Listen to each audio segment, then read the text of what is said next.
Hey y'all. We back. Our 1 year reading Bible challenge. And we still catching up. January 13th, we read in Genesis chapter 42, verse 1 through Genesis chapter 45, verse 28. Um Yeah, so our goal is to read this entire Bible by the end of the year. For those of you who do not know, now we still playing catch up because we on January 13th. We trying, y'all. We trying hard, hustling, bustling. It's 2 o'clock in the morning, but I don't care. I don't care. I gotta get it how I live. Up in this house, I be trying to wait till the kids down because I don't want it to be too much ruckus in the background, causing distraction. You know how that go. So let's recap. We doing 42 through 45 today, but we read on for the 12th, January 12th, we read chapter 37 through 41. So let's recap real quick. So what had happened? In Genesis chapter 37, Joseph, um Jacob's second to the youngest boy. So Joseph will be Jacob's what, 12th child? 12th out of the 13 children that he had. Joseph, Jacob favored Joseph out of all his boys, basically, and his brothers were jealous because of this. Now, Joseph had dreams about his brothers serving him, and he would run his mouth and go and tell his brothers about these dreams, and that would make them hate him even more, basically. So Joseph basically should have kept his mouth shut. He should have kept his mouth shut. But yeah, so they staged their brother death. They staged Joseph death. They attack him, throw him in a well. The plan was to kill him. But one of the brothers like, nah, we ain't gonna kill him. What profit we get out of killing our own brother? We see these Midianite traders coming down the road. Let's just sell them to these traders, and then we'll get some money. Then we can just get his little cute coat that daddy gave him, and we'll smear some goat blood in it and say a wild animal attacked him. That's what we'll do. And they did just that. They sold Joseph to the traders, went back home, told their daddy uh they found Joseph's coat, but they don't know where he at, and it got animal blood all over it. So now Jacob's crying. He's uh in distress about his boy. He like, oh, the wild animals done got my boy, Jesus. And the sons is just rubbing his back, consoling him, knowing that they done staged their brother death. So in Genesis chapter 38, Judah is Jacob's fourth son, one of Joseph's brother. So in Genesis chapter 38, we learn that Judah ended up marrying this Canaanite girl. We don't know her name. We just know that she Canaanite girl. He marries her and he have 3 sons by her. He have Onan, and Shelah. He go and find a wife for his oldest son, Tamar is the wife that he found for was evil, wicked man. God ended up killing him. It's a wrap for So after ended up dying, Tamar is now a widow. So Judah like, okay, Onan, my second born son, you go and sleep with your sister, have sexual relations with her, take her to be your wife so that you can continue this lineage for your brother. Basically, the kids that you have be for your brother. Onan knew that these kids would not belong to him, they belong to his brother, basically. So he slept with Tamar, but he pulled out. He didn't allow himself to have these children. Because of that, God is now angry. Why is God angry? Because you have killed off a whole nation. You just did away with a whole nation. Descendants are, never mind how these kids supposed to get here. The descendants and nations are supposed to come from the kid that you just wasted.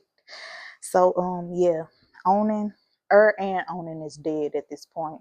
So Judah like, you know what, Tamar, just go on back to your daddy.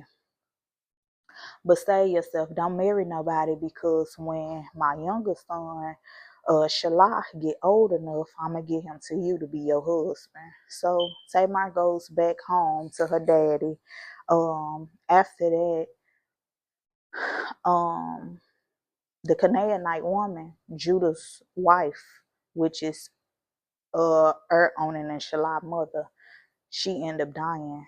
So now Judah done lost his wife and his oldest two sons. He's just left with his baby boy Shalah, so he's grieving.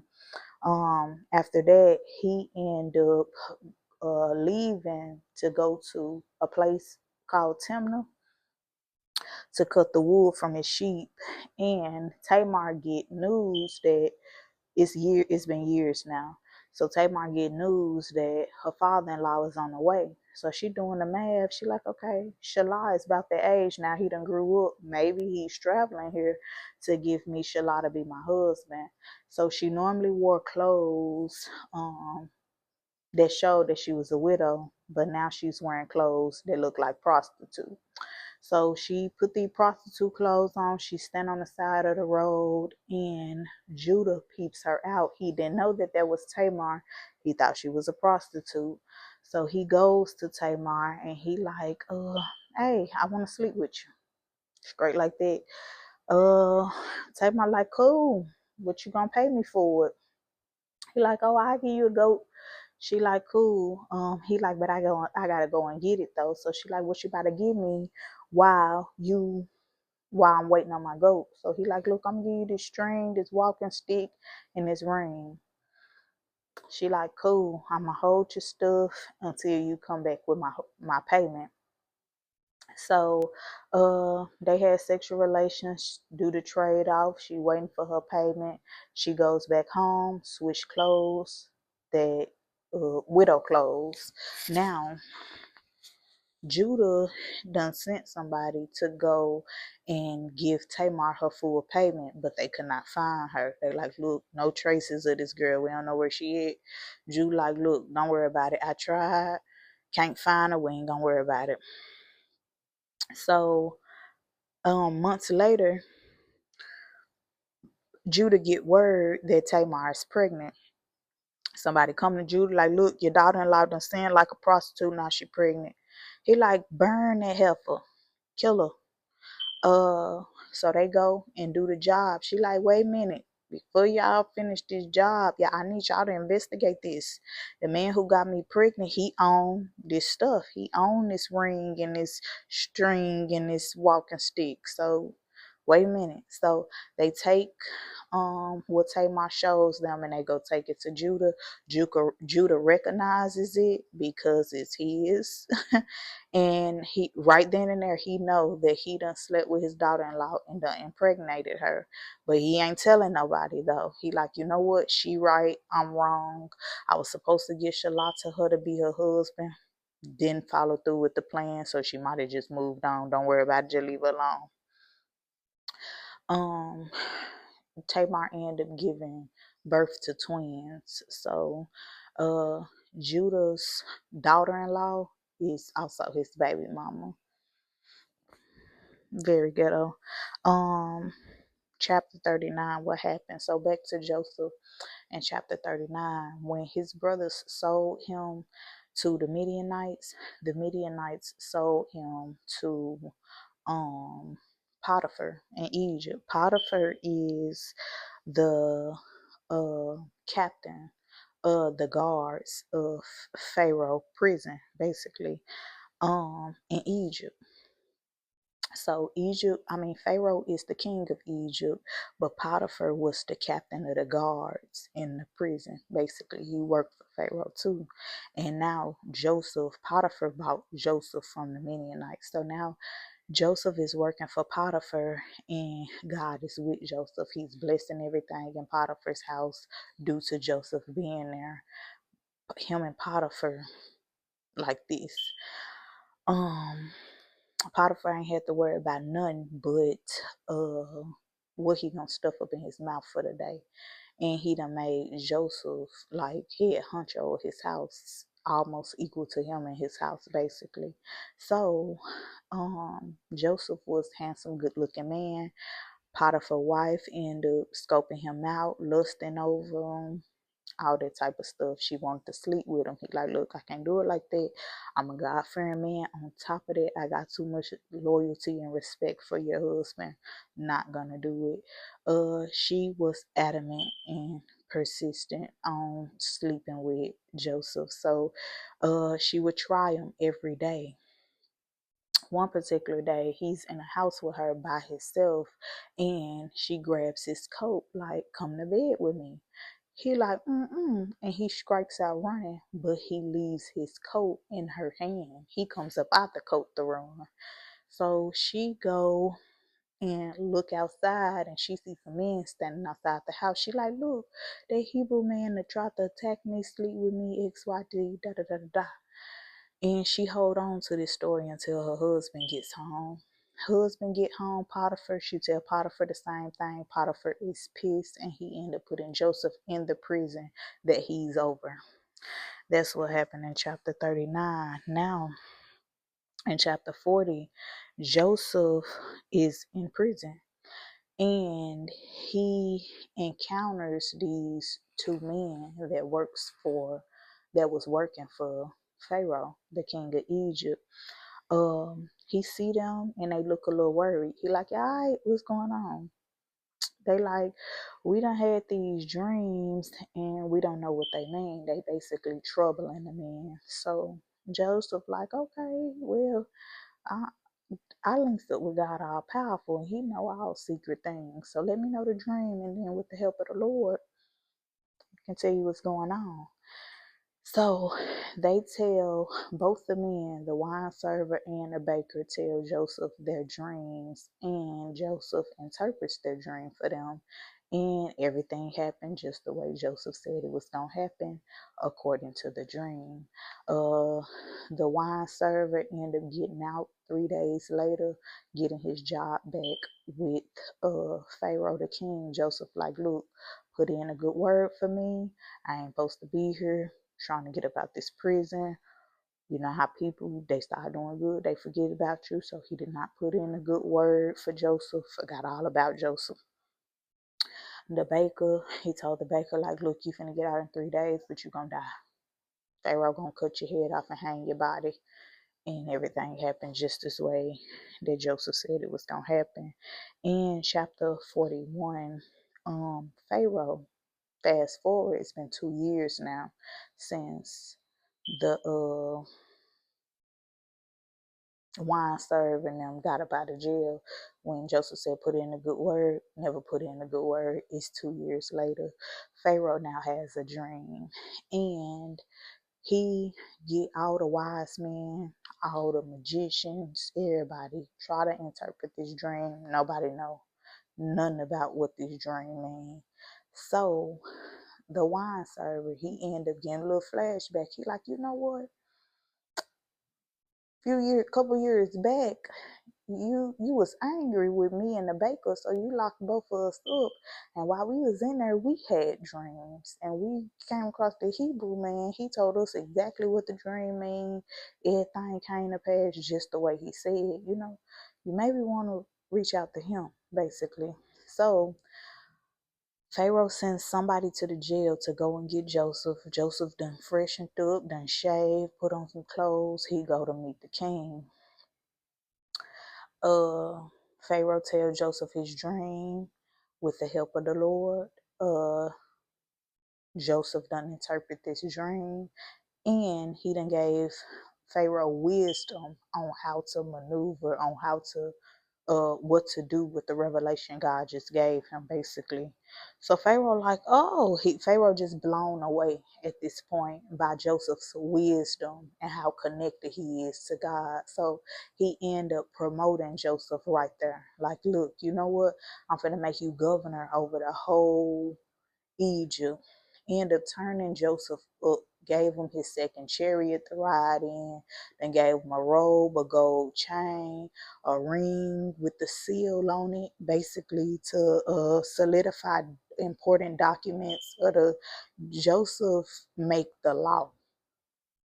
Now he done went from being hated on by his brothers to sold into slavery, lied on, in jail.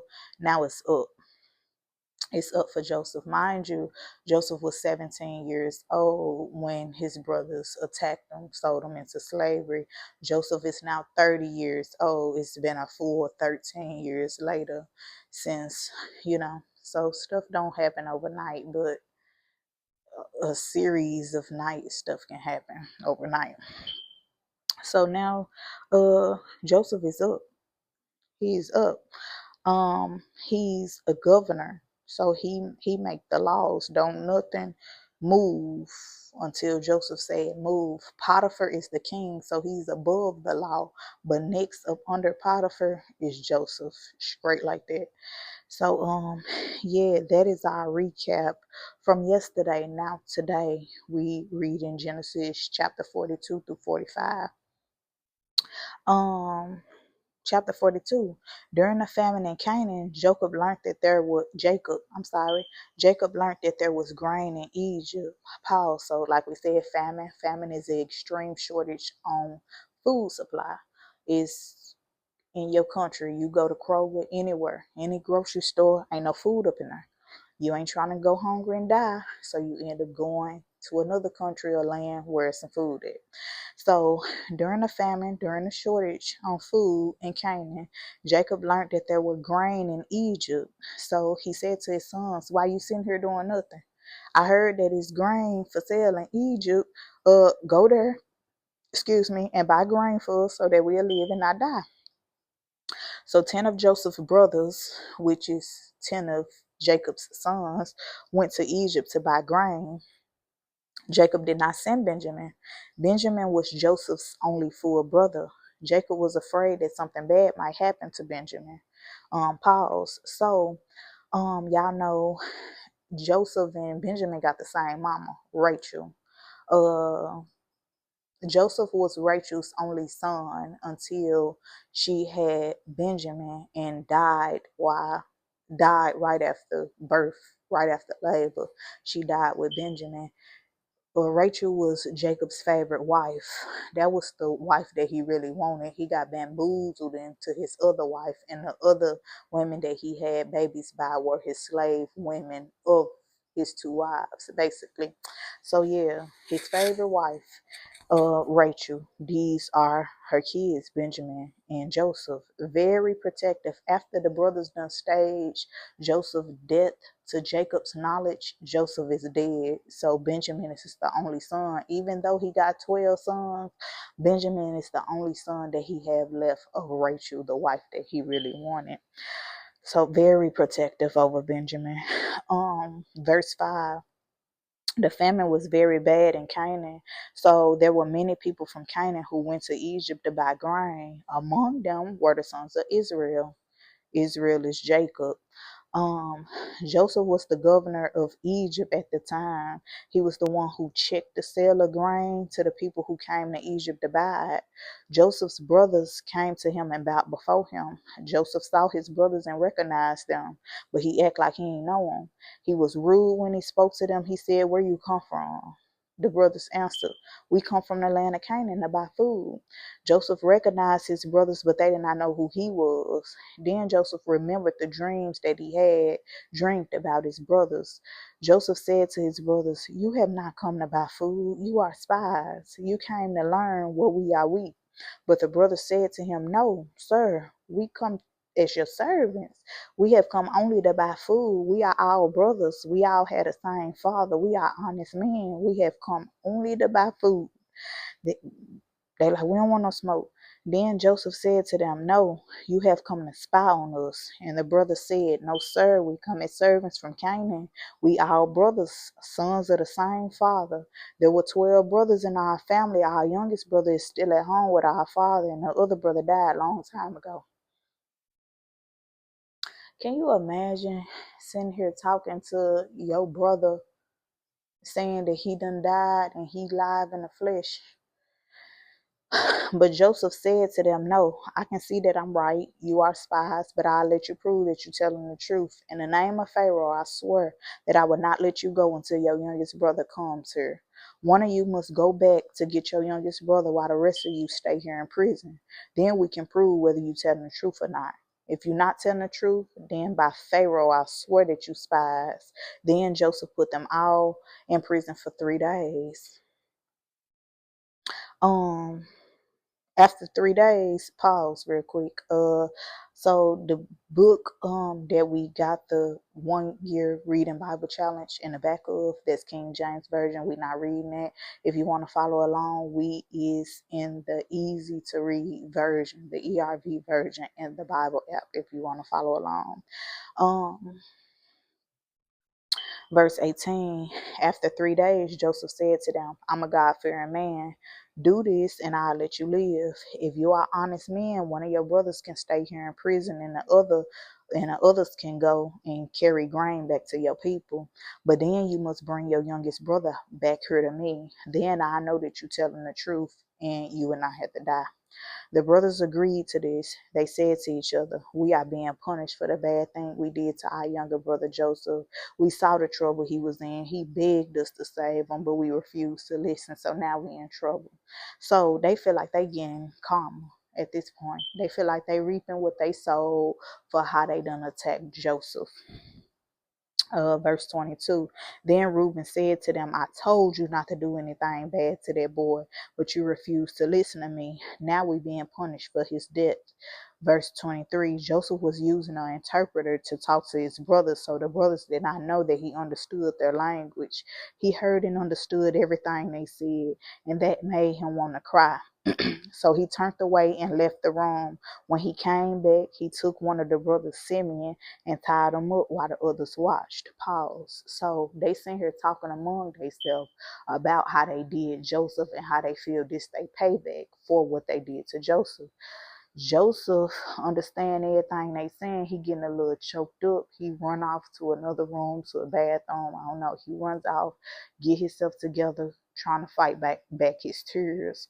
He come back out, tie Simeon up, throw him in prison. Verse 25, Joseph told the servants to fill the bags with grain. The brothers had given Joseph the money for the grain, but he didn't keep the money. He put the money in their bags of grain. Then he gave them what they would need for their trip back home. So the brothers put the grain on their donkeys and left. That night, the brothers stopped at a place to spend a night. One of the brothers opened his sack to get some grain for his donkey, and there in the sack he saw his money. He said to the other brothers, look, here's the money I paid for the grain. Someone put the money back in my sack. The brothers were very afraid. They said to one another, what is God doing to us? So they know they after they done been set in this prison for 3 days, and now Simeon's still in prison, and they done got out that jam thinking everything good. They on their way home trying to feed the rest of the family with this grain. They know they done sit here and paid for this food that they just got from Egypt, but he go to reach in, one of the brothers going to reach in his bag to get grain for the donkey, and he see the money up in there. He like, now I know I done paid for this food, so these folks finna really think we like, he already accused us of being spies. Now he really finna think that we on dirt. So they scared. Verse 29, the brothers went back to their father Jacob in the land of Canaan. They told him everything that had happened. They said, the governor of that country spoke rudely to us. He thought we were spies. We told him we honest men, not spies. There are 12 of us brothers, all from the same father, but one of our brothers is no longer living, and the youngest is still at home with our father in Canaan. Then the governor of that country said to us, here's the way to prove that you are honest men. Leave one of your brothers here with me.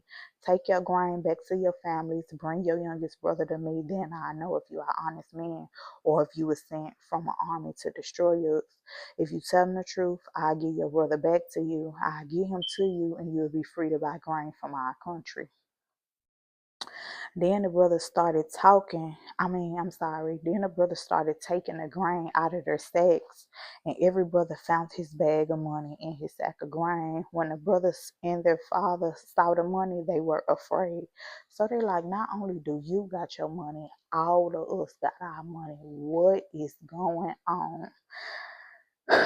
Verse 36, Jacob said to them, do you want me to lose all my children? Joseph is gone. Simeon is gone. And now you want to take Benjamin away too? But Reuben said to his father, Father, you may kill my two sons if I don't bring Benjamin back to you. Trust me, I'll bring him back to you. But Jacob said, I will not let Benjamin go. His brother is dead, and he is the only son left from my wife Rachel. It'll kill me if anything happened to him during the trip to Egypt. You will send me to the grave a very sad old man. Jacob like, not gonna happen. Not coming off of Benjamin. Sorry, not sorry. Not happening. He like, look, send me and stay in jail. Not coming up off Benjamin. Uh, Chapter 43. The famine was very bad in that country. The people ate all the grain they had brought from Egypt. When that grain was gone, Jacob said to his sons, go to Egypt and buy some more grain for us to eat. We done ran out. We hungry again. Go on back now. Verse 3, but Judah said to Jacob, but the governor of that country warned us. He said, if you don't bring your brother back to me, I refuse to talk to you. If you send Benjamin with us, we'll go down and buy grain. But if you refuse to send Benjamin, we will not go. The man warned us to not come back without him. Pause. So Jacob telling his sons, like, y'all gone back now. We done ran out of food. We hungry again. Y'all need to go back and buy some more grain. Judah like, look, Daddy, we not already told you what the man said. He said we don't come back with Benjamin. It ain't none with us. So you ain't trying to send Benjamin. If you ain't sending Benjamin, we ain't going. It's pointless. Um, Verse 6, Israel said, why did you tell him you had another brother? Why did you do such a bad thing to me? The brothers answered, he asked lots of questions. He wanted to know all about us and our family. He asked us, is your father still alive? Do you have another brother at home? We only answered his questions. We didn't know he had asked us to bring our brother to him. Then Judah said to his father Israel, let Benjamin go with me. I'll take her on. We have to go to Egypt to get food. If we don't, we'll all die, including our children. I'll make sure he is safe. I'll be responsible for him. If I don't bring him back to you, you can blame me forever. If you had let us go before, we could have already made 2 trips for food. They like, look, Daddy, you stalling time. We could have been there and back at this point. Like, just I'll be responsible for him. I'll take the blame if anything happened to Benjamin. Verse 11, then their father Israel said, if it is really true, take Benjamin with you, but take some gifts to the governor. Take some of the things we have been able to gather in our land. Take him some honey, pistachio nuts, almond spices, and myrrh. Take twice as much money with you this time. Take the money that was given back to you after you paid last time. Maybe the governor made a mistake. Take Benjamin and go back to the man. I pray that God all powerful will help you when you stand before the governor. I pray that he'll let Benjamin and also Simeon come back safely. If not, I'll again be sad from losing my children. So Jacob done pulled out he done pulled his trick about his sleeve. He like, look, uh if this ain't him checking his track record, like when I was in a jam like this before, how I get up out of it, that's what it's giving. Because when he had this same run in with Esau, where he thought Esau was about to kill him, he like, look, let's whip up these gifts, we gonna pray, and we gonna keep it pushing. So look, get a man the gifts now, and I'm gonna pray to God all powerful, and hopefully everything be good. If it don't, ooh, I'm gonna be sad about my kids, about my children. Verse 15, so the brothers took the gifts to give to the governor, and the brothers took twice as much money with them as they took the first time. This time Benjamin went with the brothers to Egypt. Verse 16, when Joseph saw Benjamin with them, he said to his servants, bring these men into my house, kill an animal and cook it. they'll eat with me at noon today. The servant did as he was told. He brought the men into Joseph's house. Excuse me. The brothers were afraid when they were taken to Joseph's house and said, "We have been brought here because of the money that was in our that was put back in our sack the last time. They had used this as proof against us and steal our donkeys and make us slaves." So the brothers went to the servant in charge of Joseph's house. They said, "Sir, I promise this is the truth. The last time we came to buy food. On the way home, we opened our sacks and found our money in every sack. We don't know how it got there, but we brought that money with us to give it back to you, and we have brought more money to pay for the food that we want to buy this time." So they basically trying to prove to them, we are honest men. We is not on that time and y'all think we is on. We just come to look. We don't want no problem. Verse 23, but the servant answered, "Don't be afraid, believe me. Your God, the God of your father, must have put the money in your sack as a gift. I remember that you paid me for the grain the last time." So he like, "Look, I was the one who handled the money. I know for a fact you gave me the money. So maybe it was God. Don't even worry about it." Then the servant brought Simeon out of the prison. The servant led the men into Joseph's house. He gave them water and they washed their feet. Then he fed their donkeys. Pause. So we learned that the washing of feet is part of hospitality. Back then they would travel through dirty roads with sandals, so their feet would be all dusty and stuff. So whenever they got to where they were going, people would show hospitality by either washing their feet or giving them water to wash their feet. So that's what that is. Verse 25, the brothers heard that they were going to eat with Joseph, so they worked until noon preparing their gifts for him. When Joseph came home, the brothers gave him the gifts they had brought with them. Then they bowed down to the ground in front of him. Joseph asked them how they were doing. Then he said, "How was your elderly father you told me about? Is he still alive?" The brothers answered, "Yes, sir. Our father is still alive." And they again bowed before Joseph. And then Joseph saw his brother Benjamin. Benjamin and Joseph had the same mother. Joseph said, "Is this your youngest brother that you told me about?" Then Joseph said to Benjamin, "God bless you, my son." Joseph felt a strong desire to show his brother Benjamin that he loved him. He was about to cry and didn't want his brother to see him. So he ran into his private room and cried there. Then Joseph washed his face and came out. He regained control of himself and said, "Now it's time to eat."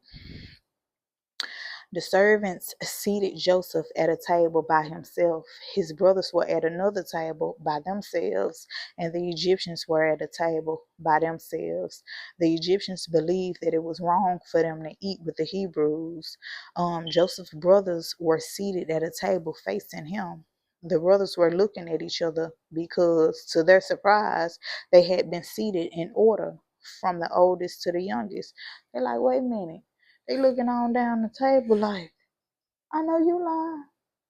How these folks know our age and where to sit us?" So they ain't putting two together, but they surprised. They look shocked. Like, okay. Verse 34, servants were taking food from Joseph's table and bringing it to them, but the servants gave Benjamin 5 times more than the others. The brothers continued to eat and drink with Joseph until they were drunk. Genesis chapter 44. Then Joseph gave a command to his servant. He said, "Fill the men's sack with as much grain as they can carry. Then put each man's money back into his sack with the grain." Look, Joseph playing game. Joseph, I ain't gonna lie, you playing game. Verse 2, put the youngest brother's money in his sack too, but also put my special silver cup in his sack. So the servant obeyed Joseph. Early the next morning, the brothers and their donkeys were sent back to their country. After they had left the city, Joseph said to his servant, "Go and follow the men. Stop them and say to them, 'We were good to you, so why have you been bad to us? Why did you steal my master's silver cup? My master drinks from that cup and he used it to learn secret things. Or what you did was wrong." Pause. So Joseph done piled these folks up with grain. He done gave them more than enough to take back home. And he done gave Benjamin plenty of more than enough to take back home. But he's sitting here playing with them now. At this point, you want these folks to have a heart attack. So he like, y'all going on about y'all way, y'all go back home. Then he go and tell his servant, like, look, go follow them. Make sure you plant this trap for them and go and follow them. Tell you what to say. So the servant obeyed. In verse 6, he rolled out to the brothers and stopped them. The servants said to them what Joseph had told them to say. But the brother said to the servant, why does the governor say these things? We won't do anything like that. We brought the money that we found in our sacks before, so surely we won't steal silver or gold from your master's house. If you find a silver cup in any of our sacks, let that man die. You can kill him and we'll be your slaves. The servant said, I agree. Except the only man, I agree, except that only the man who is found to have the cup will be my slave, the others will be free. Pause. So the brothers confused. They like, what he on? Clearly, if we were finessers, we want to bring y'all back the money that we had in our sacks last time. You think we finna bring you that money back, pay you extra, give you gifts, go through all these hoops and loops just to come and steal from y'all? They like, make it make sense. Make it make sense. So like they like, we ain't got it. Check our stuff. We know we ain't stole from, well, I don't know what the governor talking about. Verse 11. Then every brother quickly opened his sack on the ground. The servant started looking in the sacks. He started with the oldest brother and ended with the youngest. He found the cup in Benjamin's sack, which is the youngest. So you done sat here and went through 11 people, starting from the youngest, starting from the oldest, knowing it ain't in neither one of their sacks. Everybody, soon as they I know the one before Benjamin, like, look, you might well let us go. You see, we ain't got it. We get to Benjamin, they're like, oh man, I know you lying.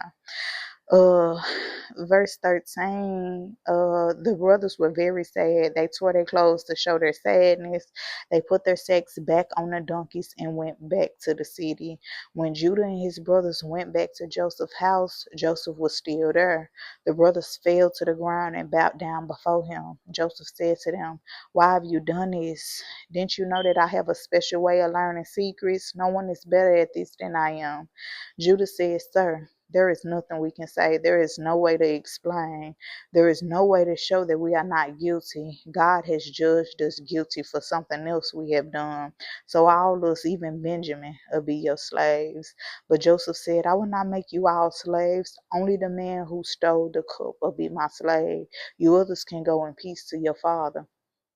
So basically, Joseph want his brother, he want his baby brother there with him. Like, this my full brother. We got same mama and daddy. Y'all, we just got same daddy.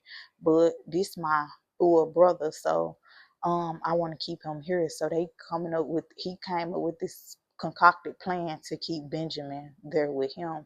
But them brothers like, nah, nah. We already know how daddy coming about Benjamin. We can't do it like that. Verse 18, then Judah went to Joseph and said, sir, please let me speak plainly with you. Please don't be angry with me. I know that you are like Pharaoh himself. He's saying, I know you like the king himself. When we were here before, you asked us, do you have a father or a brother? And we answered you, we have a father. He is an old man. And we have a younger brother. Our father loves him because he was born while our father was old.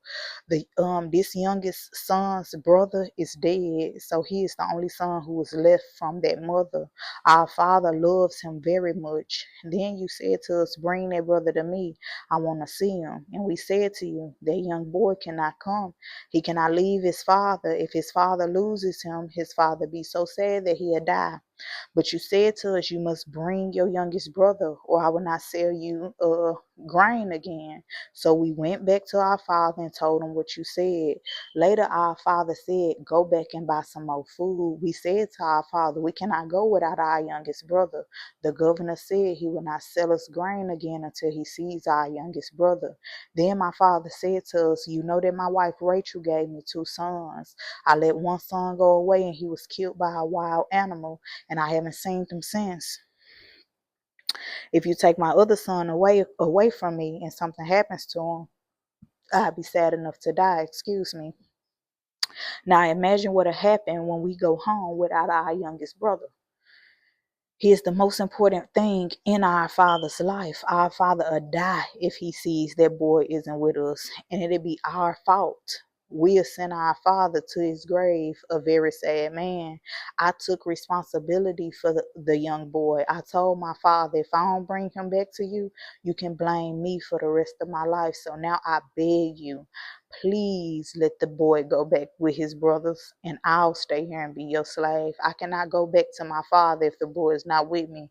I'm very afraid of what'll happen to my father. I know that's right, Judah. Judah, like, look, if you finna keep Benjamin, you might well go and keep me too. Because ain't no way I'm finna go and face that man knowing I ain't got Benjamin with me. Not doing it. Not happening at all. He get him to run down what happened. You not doing it. Our last chapter in Genesis for today. Joseph could not control himself any longer. He cried in front of all the people who were there. Joseph said, tell everyone to leave here. So all the people left, only the brothers were left with Joseph. Then he told them who he was. Joseph continued to cry, and all the Egyptian people in Pharaoh's house heard it. He said to his brothers, I'm your brother Joseph. Is my father doing well? But the brothers did not answer him because they were confused and afraid. They like, say what? Verse 4.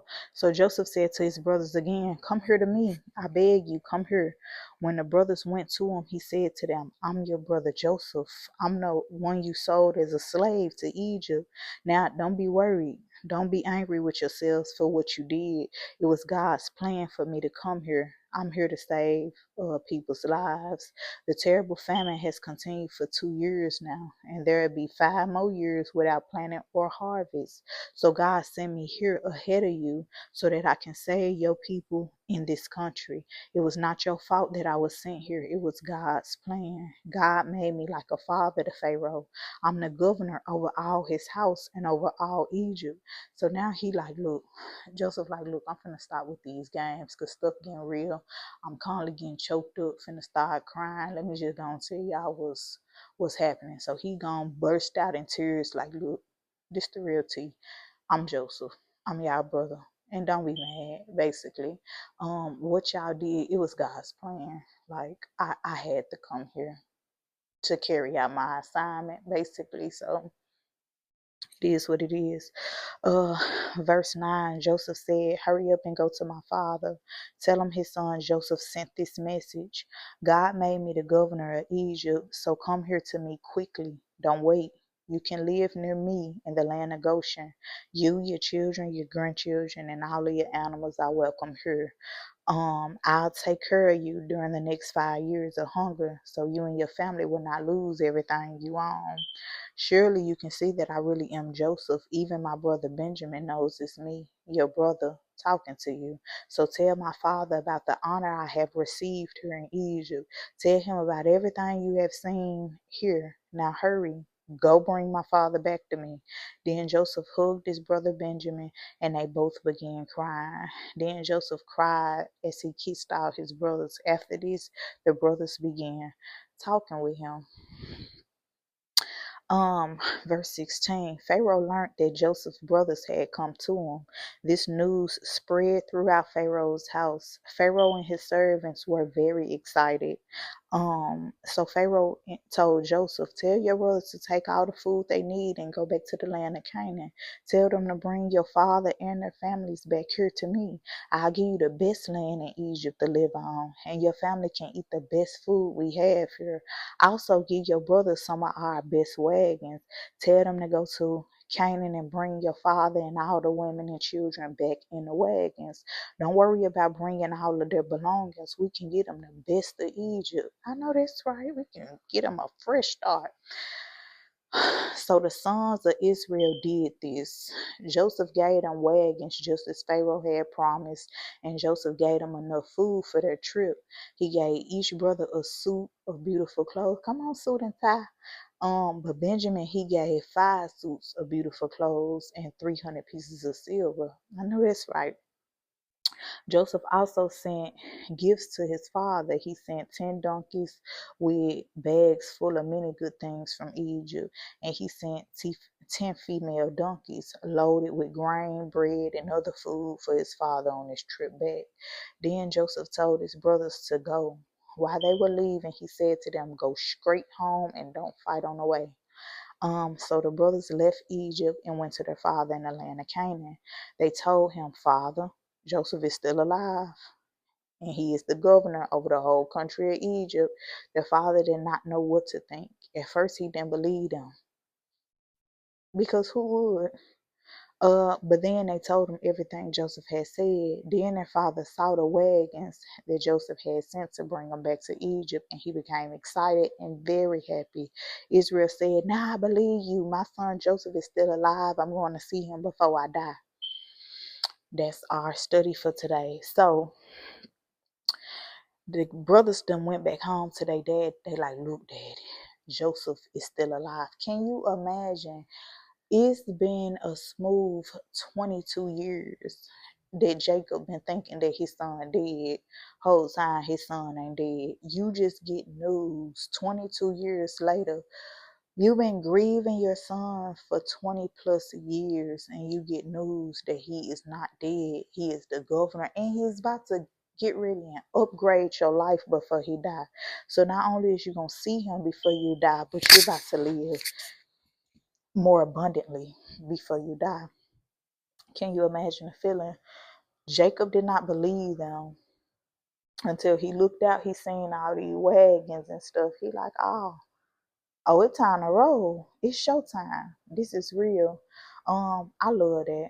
I love that. This study, this 42 through 45, is probably like my favorite chapters out of Genesis so far. And I probably should have said this in the beginning of the book, but the author of the book of Genesis in the Bible is Moses.